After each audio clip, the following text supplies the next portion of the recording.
Welcome to the Dennis Report. I'm Dennis Atchison. The economy. We hear all kinds of things about it, and a lot of us think that we know what it is. And sometimes it's treated as if it's a being, a living thing, an organism. But actually, the economy is a product or a byproduct of how humans interact with each other, make plans together, and decide to take a strategy. Lately, the economy for New Brunswick has been challenged because so much attention is focused on the government debt and deficit and the ability for industry and businesses to grow, retain their employees, and provide a quality of life in the province that allows us to move forward. The challenge is, how do we get on the same page? Where do we find what the vision is, what's the strategy, what's the new narrative on New Brunswick's economy? An example would be a headline from last February when former Premier Frank McKenna spoke to the St. John Board of Trade. Headline reads, "McKenna says shale gas could mean $7 billion in royalties and taxes." Former Premier McKenna went on to highlight several key things about potential for New Brunswick's economy and New Brunswick's growth. One of these phrases is, last year, access to low-cost shale gas in the United States saved $107 billion, and the industry boom has already created more than 1.7 million jobs in the United States. He goes on to talk about St. John as an energy hub and says, among them, the Canaport liquefied natural gas, or the LNG terminal, which could be converted into an export facility that could tap into lucrative foreign markets. So please catch that phrase, export facility that could tap into lucrative foreign markets, principally the United States. So one of the visions for New Brunswick's economy and its continued success would be what to do about shale gas development, liquefied natural gas, and exporting to the United States because of the demand for the gas, or so it seems. But just at the end of June, in the Globe and Mail, was this story. Shale gives Obama climate leeway. It's by a writer named Eric Reguli. In this, he's speaking mainly to why President Obama in the States was moving on climate change strategy at this point in time. And it's interesting to see what he says about shale gas. Shale oil and shale gas are coming on strong, sending American energy imports plummeting. This is a story out of the United States on climate change, but they're talking about the impact of domestic shale gas development. The new American energy reality puts a lot of energy exporting countries in a tight spot, none more than Canada. Chatham House says U.S. oil demand has fallen 17% since 2005. The reduced demand, combined with soaring domestic shale oil production, means that oil imports represented only 42% of U.S. demand in 2012, compared to 60% in 2005. So what is a population to do? On one hand, you have a former premier saying that shale gas is the way of the future for an economic stability for New Brunswick. And on the other hand, you've got an analyst of American climate policy saying that American domestic development of shale gas means they're going to reduce their reliance on imports. The economy is a complex thing, and it's going to require all of us working together to create a shared vision. A person who has a very strong perspective and knowledge and experience in economic development is Peter Lindfield of the Carlisle Institute, who is our guest today.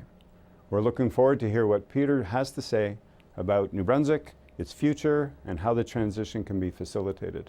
Because clearly, an economy connects all of us, as everything is always connected.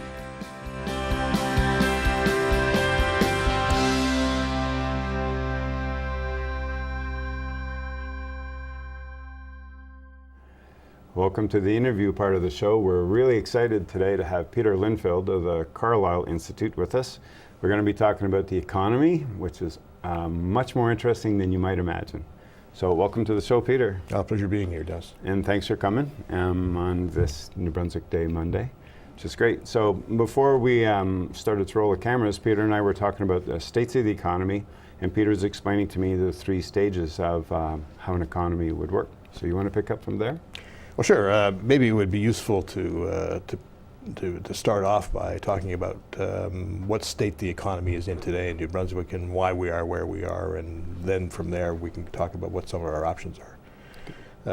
It's obvious that there are some elements of the economy that are in decline. That's not to say that the entire economy is in decline, not all of it in New Brunswick, and certainly there are some industries and some sectors that are doing quite well. But it's not where we want it to be, and it's not at a point where its growth is going to match our expectations and some of the challenges that we have going forward. It's also become clear over the last number of years that we're assuming too much debt, too much public debt, which is significantly hampering our ability to make investments in parts of the economy where we know that we're going to have to meet some significant challenges in coming years. So if we were to look at where common knowledge has it, we're looking at a decline. There are some elements that really aren't responsible for a decline where we assume that they are, though. One of them is, for example, that we're looking at a decline because of a lack of population. And that the outmigration of workers from New Brunswick to, say, Ontario and Alberta has been responsible for our decline. And that's really more of a symptom of a larger problem. People are leaving New Brunswick to find better jobs, higher paying jobs in other parts of Canada, and not just Canada, but the US as well. And this is symptomatic of a larger malaise that's taken place over a larger number of years. So it's not really the outmigration of people, so it's not the demographic factor there, and it's not really either the cost associated with bilingualism or the cost associated with other elements of our culture. Those are all really external to the larger problems.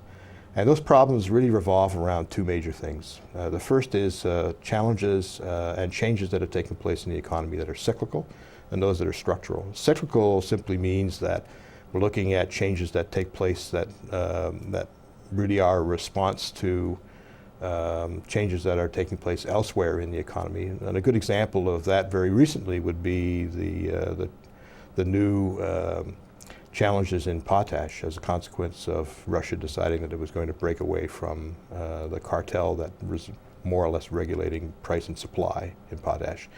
Will that have an impact on the price of potash, and as a consequence the future for potash in New Brunswick? It may, and if it does, it'll be a cyclical challenge rather than a structural one, because the potash as a commodity will cycle in and out of demand, and the price will go up and down, as is the case with oil and virtually every other commodity. So that's cyclical, and there are other challenges in the economy that are cyclical too.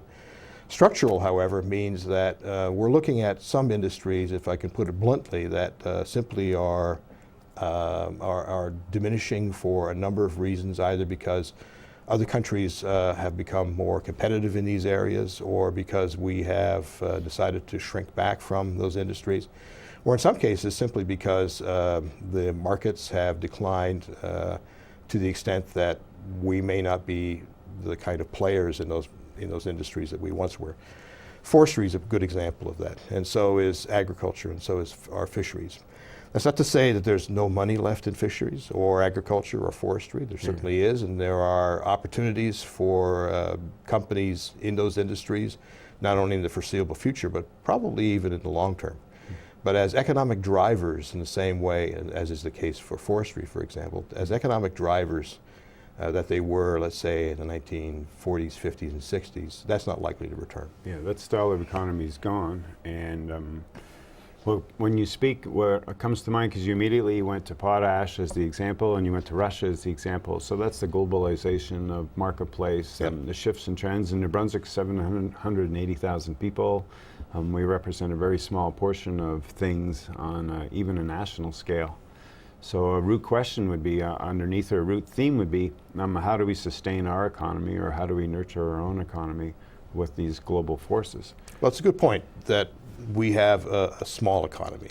So it's worthwhile to remember that the entire population of New Brunswick, is roughly 780,000, as you say, is roughly that of Mississauga. Yeah.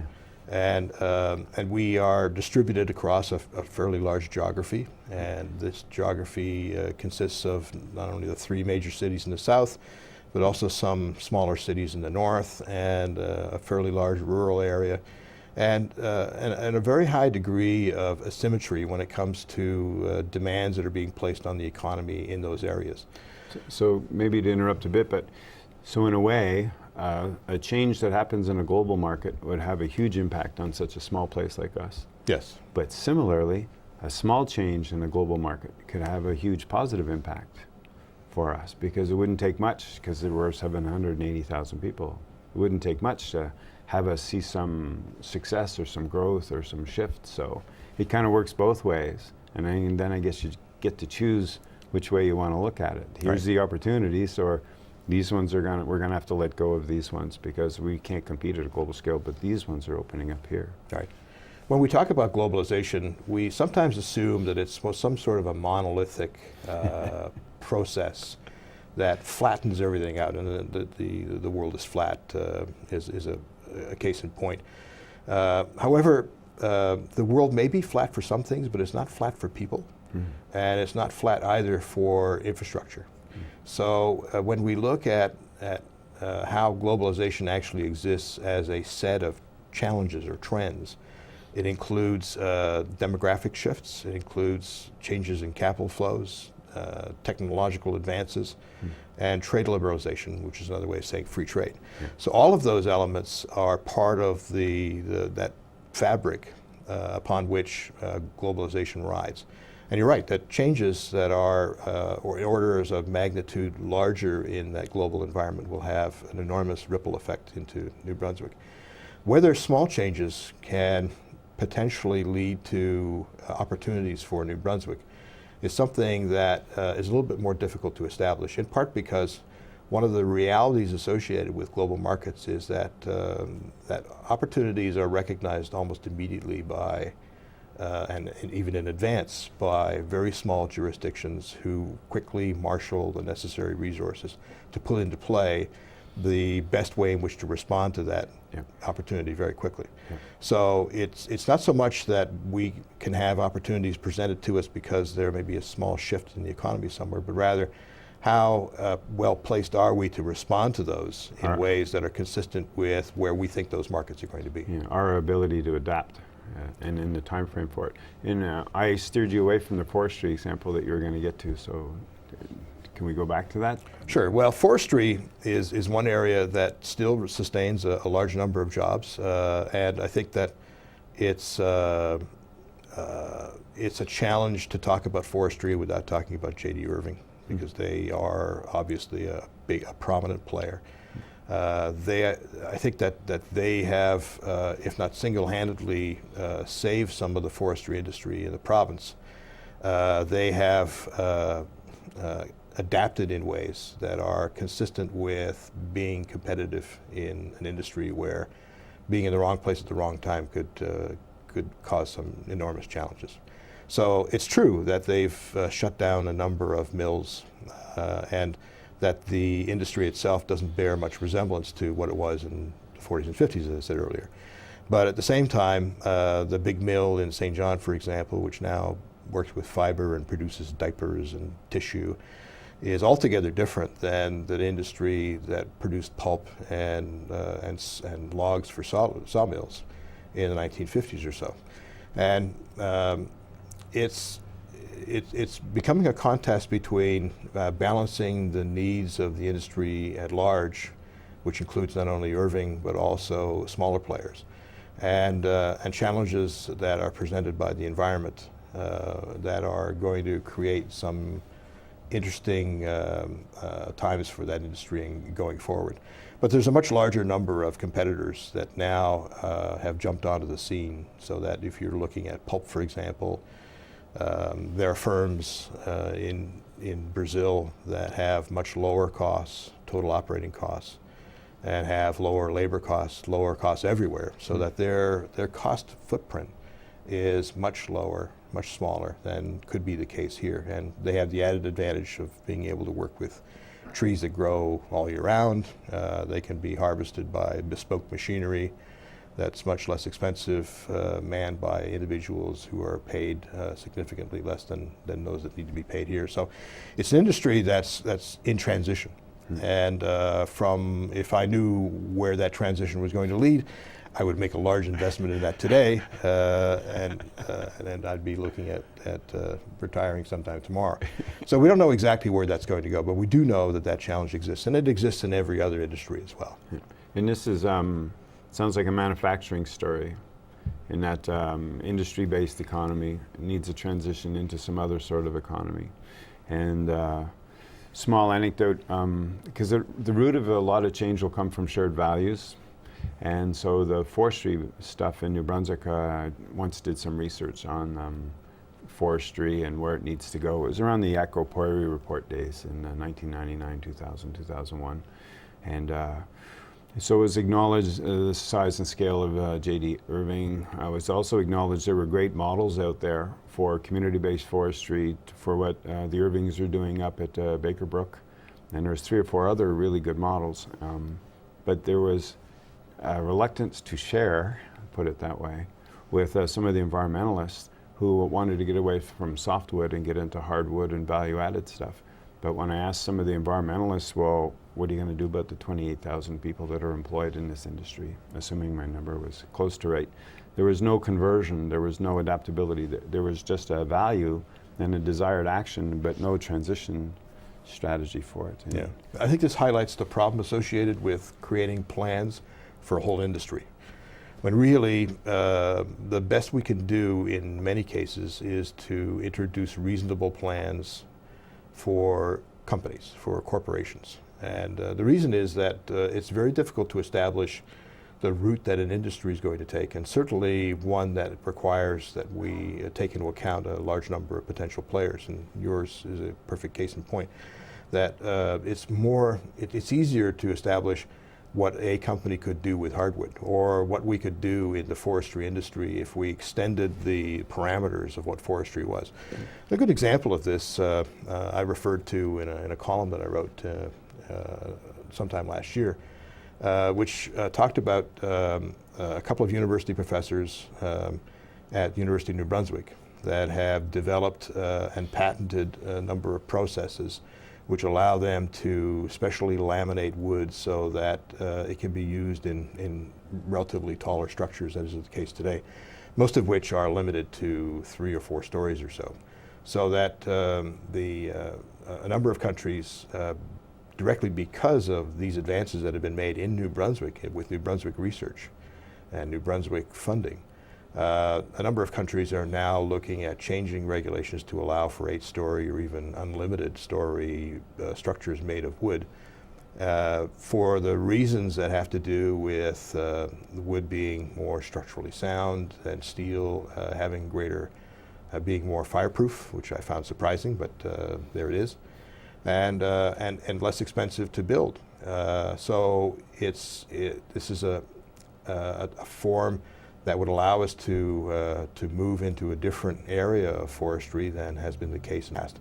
And it's one where it's still very embryonic in development, early stages yet, but one where we could see that it could take off at some point.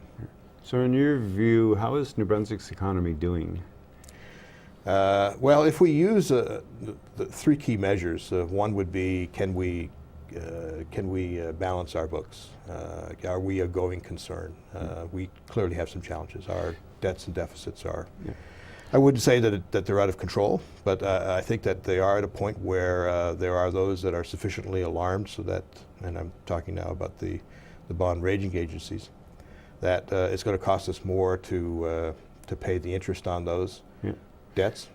So you're speaking specifically to the government debt, I take it? Well, it's not just government debt, it's also deficit. private debt.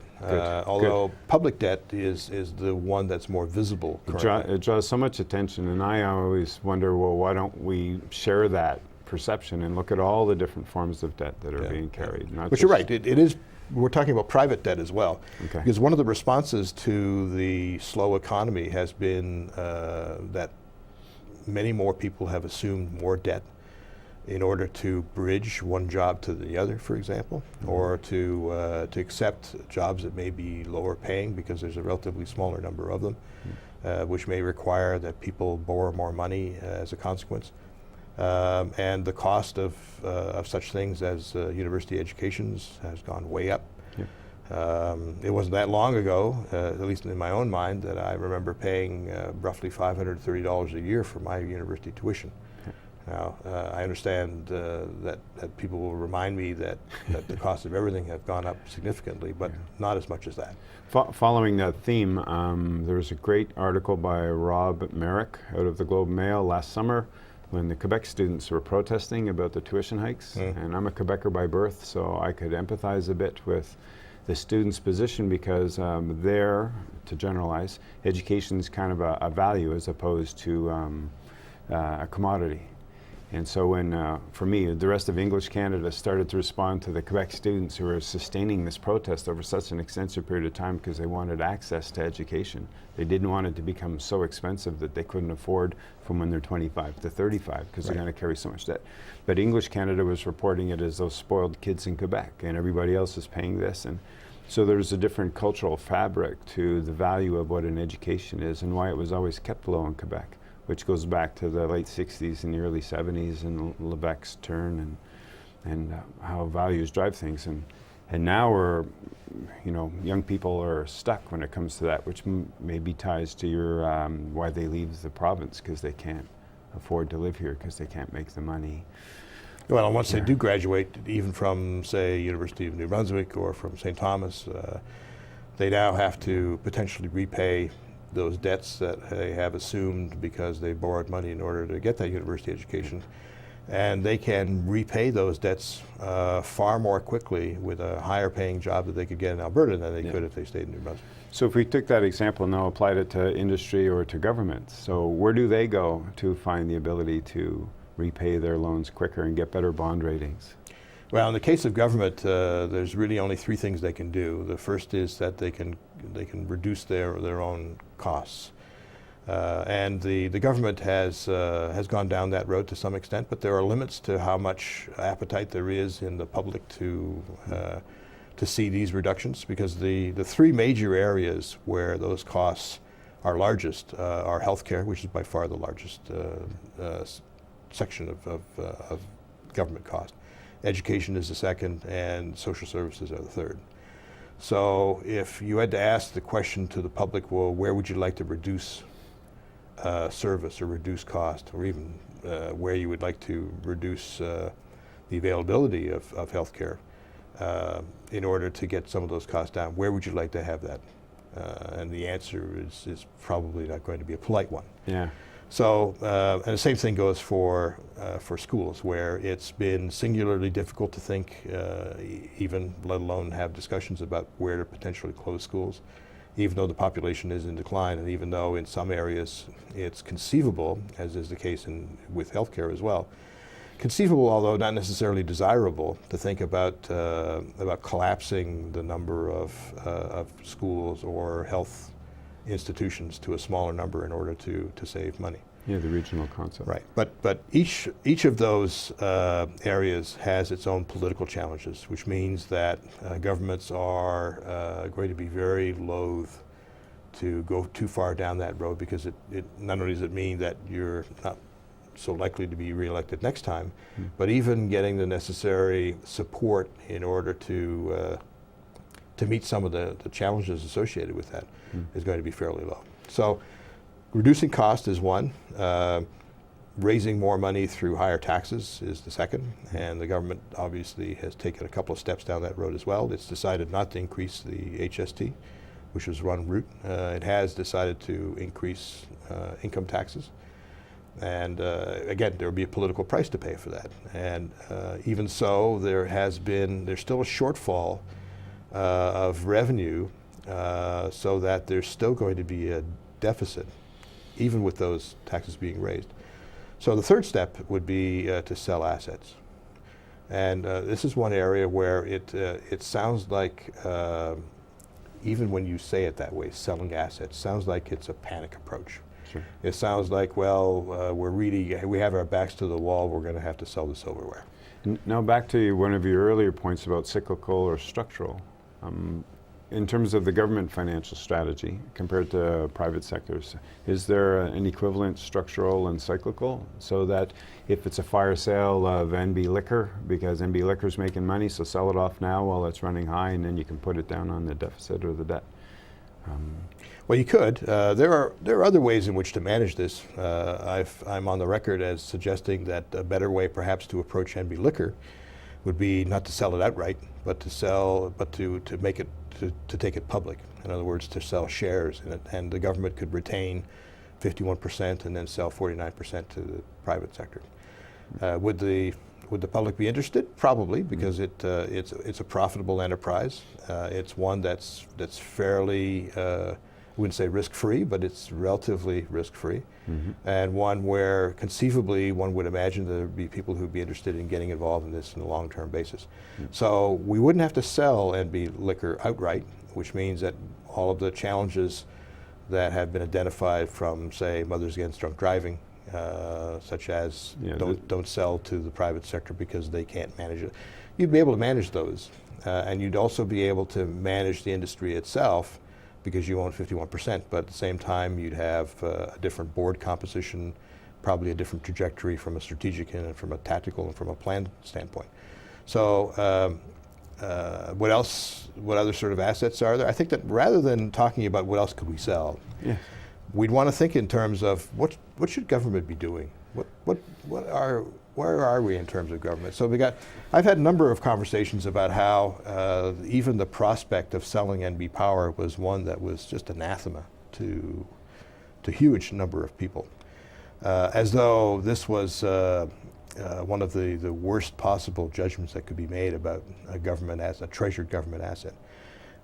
And we forget that if we were to look at not only the United States, but in Europe and in France, for example, where the Communist Party threatens to form the government, or at least to play an important role in every election, even there, the utilities are owned by the private sector. So, and France somehow manages to lumber on. And I think that the challenge is not so much to think in terms of, well, what happens when we lose this? Because obviously we wouldn't lose NB Power, nor would we lose NB Liquor. How can we ensure that the way in which the institution endures is consistent with the values that we have as New Brunswickers?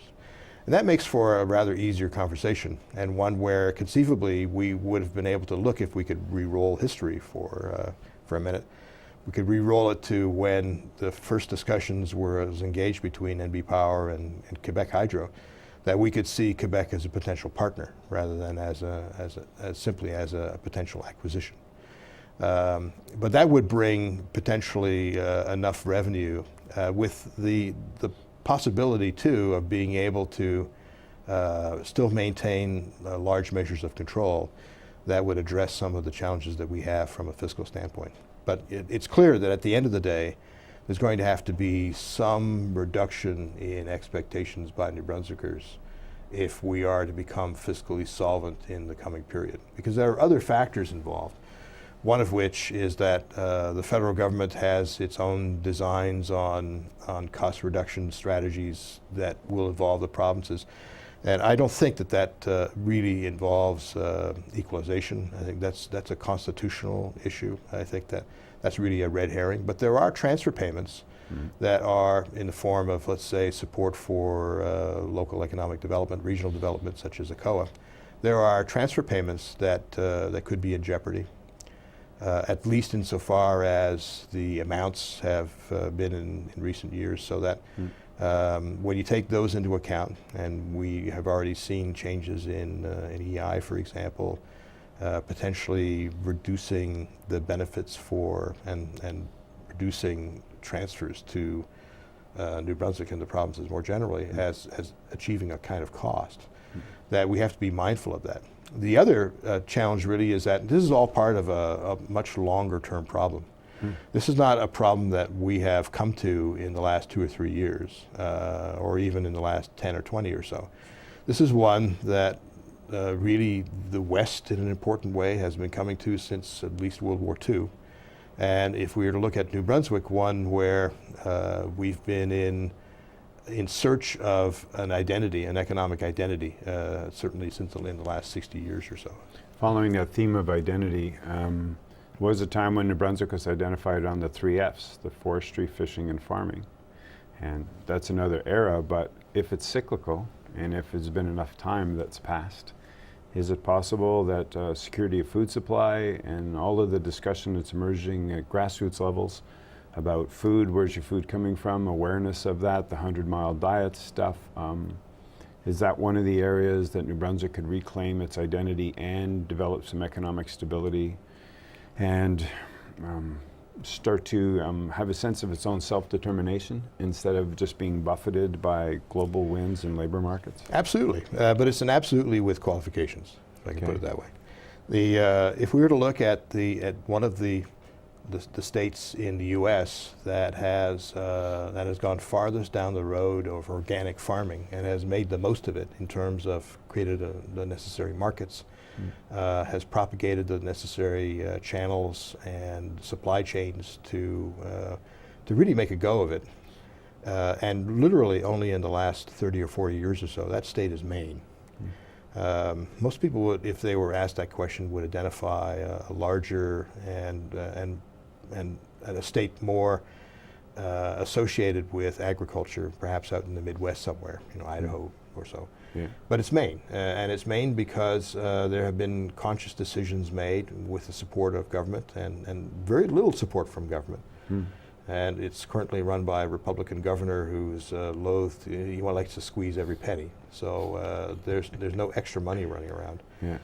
But the state of Maine has a network that includes the universities and associations and other elements of the private sector that have pushed these buttons to ensure that Maine is on the forefront of organic farming, and they've done a really good job. But could we do that? Absolutely. It's not a matter of just creating the supply and then hoping the demand is going to be there. Exactly. It requires that we push on both ends of it. Yep. That gets into a little bit, you described the role between government and government tweaking into the business world, because that's muddled. That world is still muddled. When a government shows up and says, we're open for business, or a government should be run like a business, but they are two very different ideologies, a business and a government's mandate. And you touched on it very briefly earlier about should look at the role of government, and maybe government should be redefining what its role is in this picture. And one of my pet things is there's a third sector, the voluntary sector, that's a distribution model based on a not-for-profit kind of structure and a redistribution of labor, volunteer stuff that's actually very, very large, just people can't get their head around it yet. So somewhere in there, there was a story about 2 years ago, Greece going through the International Monetary Fund restrictions, the austerity program. Major feature in the Globe and Mail, young people who had moved to the big cities were now finding no opportunity there, were moving back to abandoned farms and starting to grow food in order to have a living and change the fabric of it. And I wondered, with New Brunswick's declining family farm, there used to be 1,300 and now there's less than 300, something like that. If we're going to go through a similar adaptation or adjustment, and that's just one piece, that's the food piece, compared to the manufacturing or industry-based piece. And then do you see a third thing or something else that sits on the horizon when we need to let some things go and let them fade off gracefully, emerge new things so young people stay? But is there something New Brunswick has that we haven't figured out yet? This could be really good for us. Don't know if it's shale gas, I don't know if it's wind power, I don't know if it's our tourism stuff that could be helping us. You want to play in that area a bit? Well, it's all interconnected in an important way. If I was to talk about agriculture first, there is room for organic farming and for specialty farming to grow in New Brunswick. There's no doubt about that. But it's simply not a substitution of one type of farming for another. Organic farming and specialty farming, they have their own requirements in terms of quality, process, marketing, supply chain management. And as a consequence, you have to think in terms of not just potentially a global market, because it may actually be a local or a regional one. But in order to make a go of it from an economic standpoint, you have to have a pretty clear idea of what it is you want to do and how you're going to be able to do it. I think that there's sometimes a somewhat romantic notion of being able to go back to the farm and growing turnips and some kind of truck farming that might have been popular, at least from a sentimental standpoint, in the 1920s or so. But in fact, a lot of that never actually took place even in North America, even then. So you know, this is a little bit of a movie phenomenon. Yeah. So was it always agribusiness then, as opposed to farmland and the ability to feed ourselves or feed our population? Agribusiness has been the response to the fact that economies of scale have produced more profitable farms in some cases than in others. So the best example of that would be to look at the Saskatchewan or West, where there's farming for wheat and other grains, where typically if you're looking at farms that are tens of thousands of acres, it makes more sense from a machinery and supply chain and marketing standpoint than to have 20 or 30 little farms. We don't have that opportunity here. We don't have that option. We would have to have smaller farms operating on the basis of being able to identify markets and managing cost, and having some sort of a model where it made sense to actually do this rather than simply buying the product from somewhere else. Is that possible? Well, Maine has shown that in some ways it is, although not for everyone. Okay. And there are definitely limits. In terms of what some of the other opportunities are, I think that there's been a tendency in New Brunswick, as is the case in some other jurisdictions as well, to think in terms of hitting a home run or the game changers, and shale gas or mining or pipelines frequently have been seen as variations on that theme. But I think that it's more instructive to look at what these industries have actually produced in terms of jobs and revenue generation and taxes, rather than what they could if we were to use completely arbitrary numbers. So that in that sense, shale gas is potentially something that could generate revenues and create jobs, but nothing like the numbers that are frequently bandied about by some supporters. The same thing applies to mining. And at the same time, not only is there the opposition from those that are concerned about the potential impact on the environment, but there are also those that are just concerned about their own health and their own welfare and concerns associated with whether or not this is going to have an impact on their lifestyle. And the preeminent American risk analyst, Peter Sandman, put it this way, that when you combine risk and hazard, you get outrage. You don't get protest, you get outrage. And outrage is extremely difficult to deal with from a communication standpoint. It's not a fire you can put out very easily. And I think that what we're faced with in New Brunswick is outrage with shale gas. And it's not just New Brunswick, it's elsewhere. And it's not just on shale gas, it's with those potential economic solutions that have costs associated with them that people suspect are under-pitched, and where the costs are frequently thought of as being eventually social. So that BP, for example, after the disaster in the Gulf of Mexico, is now attempting to claw back some of the cost commitments that it's made to those who have been affected in the Gulf of Mexico. And this is sure to provoke those who already think that the expression that profits are privatized but risks and costs are socialized. That this is one of those examples. And the disaster that happened in Quebec with the Lac Mégantic. That's right, is another case in point. So I think that there's a level of cynicism that exists in the public. And this cynicism isn't really about not having information about challenges. And my own experience is that those who are in support of shale gas are usually a little less knowledgeable about shale gas than those that are against it. And that has a lot to do with the fact that if you're supportive, then you don't really have a need to discover as much as you possibly can about it or to listen to 55 or 60 different people. You accept the fact that this is something that may be helpful in some way and you move on.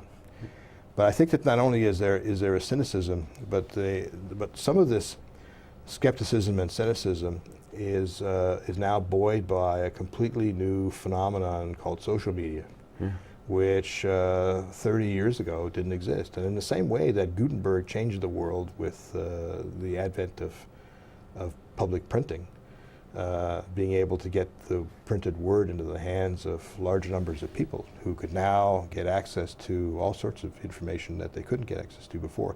And it changed the structure of knowledge in Europe in the 16th century and on. But social media has, in many important ways, changed the structure of knowledge too, worldwide. And it's not just been responsible for certain elements of support for, let's say, the Arab Spring, but also for increasing protests and support for outrage in North America and Europe and Asia and elsewhere, because people have access to a different kind of voice than was the case before. And I think that politicians have been absolutely stunned by the impact of that. Yeah, politicians and business people, and an example maybe in support of that is when Occupy Wall Street happened. Some reports showed it took mainstream media, whatever that is now, because it's all changed. Took them 6 weeks before they started to report there was thousands of people sitting in front of Wall Street, delaying things or being present and making their voice heard. So why would NBC, ABC, CBS not cover that sort of story for 6 weeks? But it was covered through social media. And that's how the word got out, and at some point they had to get to, that just elevated the level of cynicism and the role media play in our community's storytelling. So if you could go, I'd like to turn a corner a little bit and go into New Brunswick's gonna need to redefine or re-identify itself, find some new footing how it moves forward on a global basis and a local basis, which means you're gonna have to let go of how we've done things in the past, whether it's industry-based economy or whether it's an agrarian-based or a fishing thing. So could you speak a little bit to how that transition might occur? Because there's gonna need to be some grace for some industries to let go. It's like, your time has come, you need to be sunset industry or something, and then government has probably some sort of role to play, as well as the voluntary sector for the transition for all those people.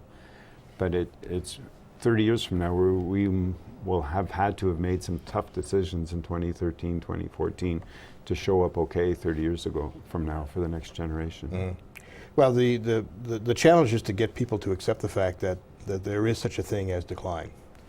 Joseph Schumpeter, the famous economist who coined the expression creative destruction, Schumpeter is a favorite economist for many entrepreneurs and politicians and pundits to quote.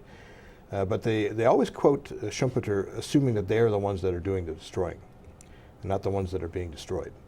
And it's an important... It's ironic. Well, it is, because the fact is that one cannot exist without the other. So, and in some cases, we're not really looking at destruction as much as we are reconfiguring. Slow motion train wreck, in which you can identify at various stages that this is a less than desirable state of affairs and so forth. A good example of where that was possible and where actually we got the analysis was with Detroit.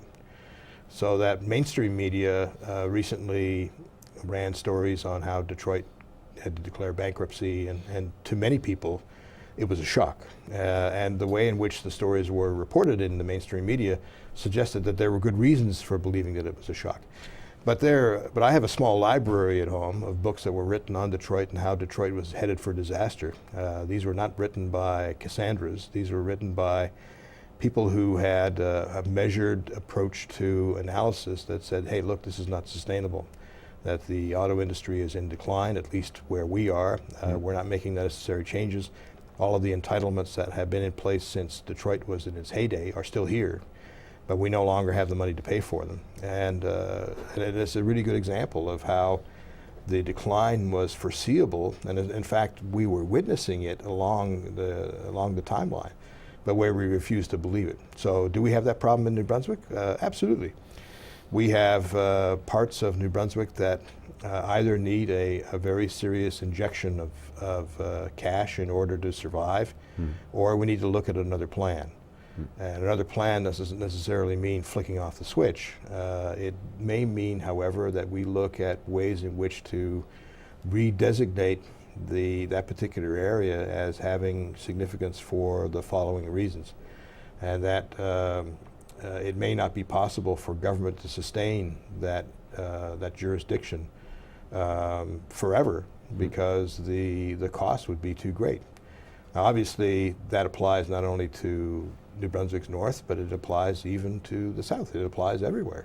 If we were to look at the economy of St. John, for example, not enviable in some ways. It's a very vibrant city on the one hand, but 40% poverty levels on the other, very high percentage of unemployment, persistent and stubborn unemployment that just has not responded to government measures in recent years.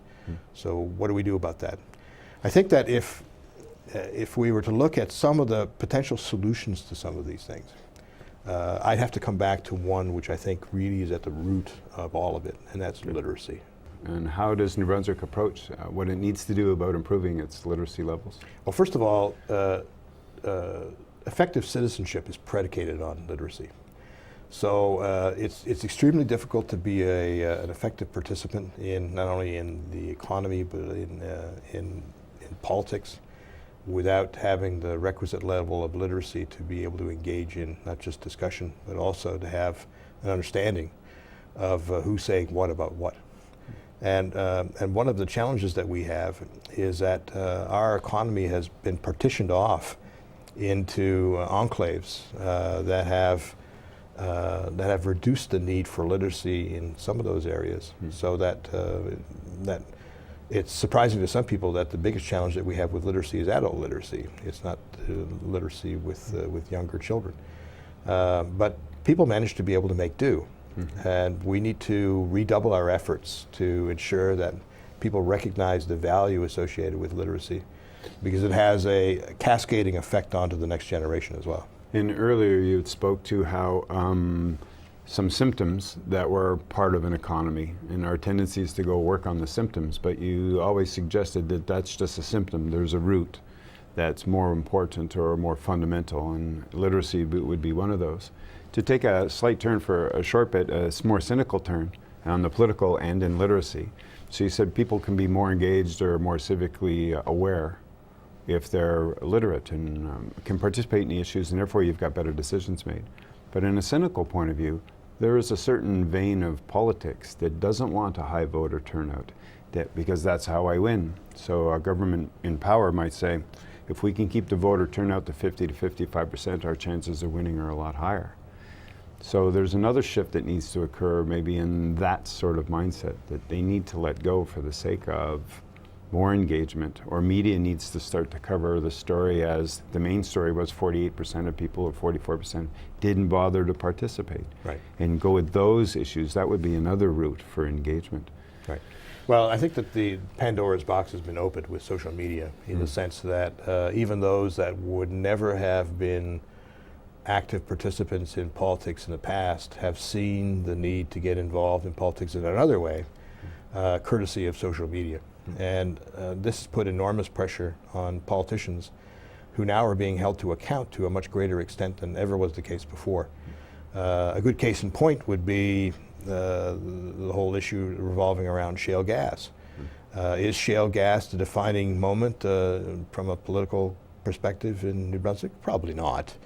However, it is one where lines have been drawn, and in which there's potentially a middle ground that has been all but obliterated by those that are on either sides that hold the view that it can't be safe, and those that say, well, look, we have the most stringent regulations known to man. The middle ground will have it that the main challenge really is, will government enforce the necessary regulations to ensure that whatever safety needs to be applied will be applied. And I think that the cynicism of the public revolves largely around that today, and government has not done a good job of supporting the view that it's going to have the necessary will, political will, to achieve this. And the second question is, will corporations have the necessary finances to support some sort of disaster in the case that it actually did emerge at some point? The case at Lac Mégantic is a really good example of how today the company's talking about the potential of going under, bankruptcy. And I think that the immediate thought in the minds of many will be, well, look, this is one way in which they're going to be able to escape their responsibilities. Yep. A related story, a related theme to that kind of topic is the number of abandoned mines in Canada. There was a story last summer, excuse me, and 1,800 abandoned mines. There is federal dollars allocated for the reparation or the closing off of those mines, the cleaning up of them. But it doesn't come anywhere near what was left behind by industry, so that cycle. Right. But I'd like to steer in another corner, back to the literacy, back to politics, and that theme of governance that you mentioned earlier. So does there need to be a shift of some kind in politics, that it goes to more of a governance-based approach rather than in power, political-based approach? Well, we always have a form of governance or another. It's whether it's the form that we want that matters. And the governance model that we have today allows for, in the minds of many individuals who are critical of government and the way in which it manages, in which it comports itself, many people are critical of what they call cronyism and favoritism. So in other words, if you're a friend of the government, then you'll get favored treatment. If you're in some way part of the government structure, you'll get favored treatment. And this is the way in which politics has been engaged for generations, for hundreds of years elsewhere. But I think it's come into disrepute largely because it's become far more transparent than is the case today. And a good example of that would be the Senate. Recent actions at the Senate have brought to light just how unaccountable senators actually are, and they're unaccountable because the necessary rules and regulations haven't been put into place to make them accountable.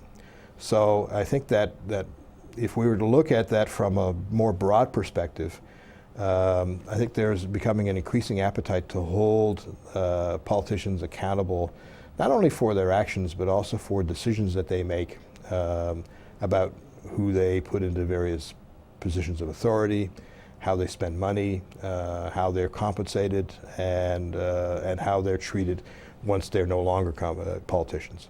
So all of that has thrown a cloud of cynicism over the whole political dimension. We don't really have the same kind of numbers in Canada that Americans have at their disposal in the US, but recent numbers have the support of the Senate in the US. It's something like 12 or 14% or so. It's all-time lows. So some public institutions are having a real crisis of trust. People are seemingly waking up more through social media and being slightly better informed. Yep. Well, and they're working in combination with non-governmental organizations that are providing the mode of power. Yeah. So a much larger number of these, which are also on social media, so that you're getting a recirculation of information, not all of which is necessarily high quality, yes. And some of which is of dubious factual Yep. record, but nonetheless, it promotes discussion, and at the same time, it also promotes a sense that maybe everything is not as it seems, so that the superficial varnish that's been applied from a political standpoint, and economic one as well, is not necessarily what goes beyond the surface. And to bring this back to New Brunswick in a way, it's as if New Brunswick needs a new narrative. We need a new storyline about who we are, where we're going, and how we're going to get there. You want to play with what your version of that might be? Well, we have I think, a point in history in front of us that may be of singular importance, let's say over the next 20 years or so. Our assumption is sometimes that we've been faced with challenges before and we've managed to be able to come out of it and we've worked with it and we'll be able to do it again. But these challenges are singularly more, they're different than they have been before. They're much more profound. Some of them are not necessarily cyclical. The rise of China, for example, in producing a new dynamic in the world economy, as well as some of the other BRIC economies. This is producing a very different way in which we can see the possibilities of such things as prosperity in the future. And I think that we should be careful to not assume that we are guaranteed our prosperity, that we have to work for it, and that we may have to work for it in different ways than was the case 100 years ago or 150 years ago. That means that we need to face some of the challenges that we have squarely and assume that some of the doors that might have been open in the past have closed, and that we may need to forge an entirely new type of architecture to draw up a blueprint that shows us that there's a different way in which New Brunswickers can engage not only with one another but with our partners as well. It sounds like we need to explore a process for a little while rather than just focus on outcomes, because the map for the outcomes has changed drastically. Well, the map for the outcomes, I think, is always being revised, and outcomes are only as clear as they were when you last spoke of them. Yeah. About 2 minutes left. Any final points, thoughts, where we need to go? Well, perhaps just on a closing note, I think that anytime a society is faced with a severe challenge, a significant challenge in which it's going to require a certain amount of effort in order to get around it, in order to overcome those challenges, we have to remember, I think, three important things. The first is that usually those challenges, if we are to face them squarely, will revolve around some sacrifices on our part. So this will not happen painlessly. We will have to make some sacrifices. And the second is that we need to be mindful of the fact that the most vulnerable in our society will be those that have the least capability of making sacrifices, and are at the same time those that we need to protect at the outset. It's easy for us to think in terms of large models and not at the same time recognize that there are those that are not fully able to protect themselves in the event of a massive transformation from a social, political, or economic standpoint. And the third is that it's a point where we desperately do need leadership, but we need leadership that also recognizes the value associated with participation and involvement and inclusion, and not one that simply heads off down the road on its own. Great. This has been a wonderful interview. Thanks for coming. And one last thoughts? No, the pleasure's been mine. I look forward to further conversations down this road. Yes, to be sure, there's more to come. So thanks for watching, and as always, be good, have fun, and love each other.